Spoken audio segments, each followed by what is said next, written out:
Express के सभी दर्शकों को बहुत बहुत नमस्कार। आखिरकार आज दिल्ली में कांग्रेस की बहुप्रतीक्षित बैठक हो ही गई, लेकिन ये एक छोटी बैठक नहीं थी जिसमें केवल जैसे सीएम को बुलाया गया हो या सचिन को बुलाया गया हो।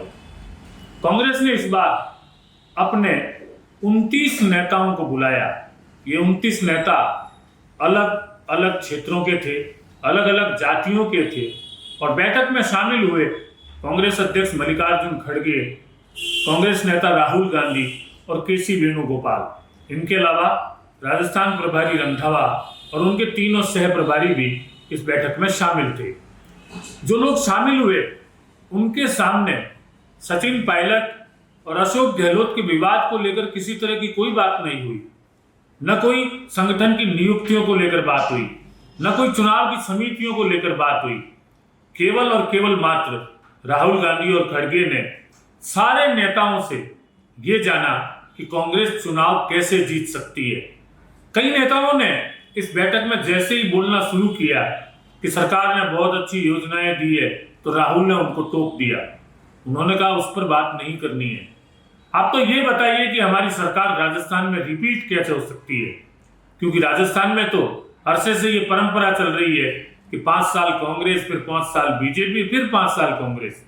उन्होंने उस पर उनकी राय मांगी कि हम इस बार चाहते हैं कि हमारी सरकार रिपीट हो। उसके बाद बैठक का ध्येय स्पष्ट हुआ कि चुनावी रणनीति बनाने के लिए इस बैठक का आयोजन किया गया है। बैठक में बड़े कद्दावर नेता शामिल हुए थे, जिनमें प्रमुख है हरीश चौधरी, सीपी जोशी, रामेश्वर डूडी, प्रसादी लाल मीणा। ऐसे बड़े बड़े नाम हैं जो अलग अलग जातियों को रिप्रेजेंट करते हैं। लेकिन जो अपेक्षा कांग्रेस जनों को और मीडिया को थी कि कोई न कोई ऐसा मैसेज राहुल ऐसा देंगे जिससे सचिन की नई भूमिका तय होगी, वो तय नहीं हुई। उसके बाद जब केसी वेणुगोपाल, रंधावा और डोटासरा ने प्रेस कॉन्फ्रेंस की, तब उसमें भी उन्होंने बहुत स्पष्ट किया कि हमने ये बैठक अगले चुनाव की तैयारी के लिए की थी और इस तरह के सारे निर्णय इस तरह की बड़ी बैठकों में भी नहीं होते। ये आलाकमान के हक की बात है।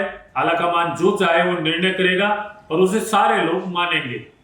इसके अलावा बाद में जब सचिन पायलट से मीडिया ने बात की, तब उन्होंने भी रटा रटाया वही बयान दोहराया जो उससे पहले खाचरियावास, गोविंद मेघवाल, रघु शर्मा, रामेश्वर डूडी सारे दे चुके थे कि हम एक होकर चुनाव में उतरेंगे और कांग्रेस की सरकार रिपीट करेंगे।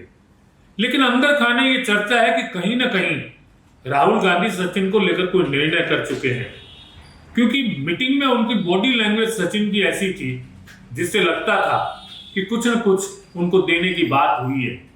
और वैसे देखा जाए तो सचिन अभी तो 0 पर है, उनको कुछ भी दिया जाता है तो उनकी बड़ी उपलब्धि है। ऐसा माना जा रहा है कि अगले 2 दिन में सबसे पहले संगठन के स्तर पर बड़े बड़े बदलाव होंगे। कई लोग आशंका जता रहे हैं कि शायद प्रदेश का नेतृत्व भी संगठन का बदला जा सकता है, जिलों में नेतृत्व बदलेगा और खाली पदों पर नियुक्तियां होगी।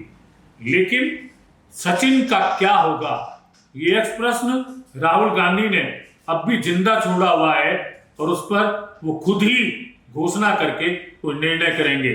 कांग्रेस जनों को, सचिन के समर्थकों को और चुपचाप इस निर्णय की प्रतीक्षा करने वाले गहलोत के समर्थकों को अभी 2 दिन और इंतजार करना पड़ेगा।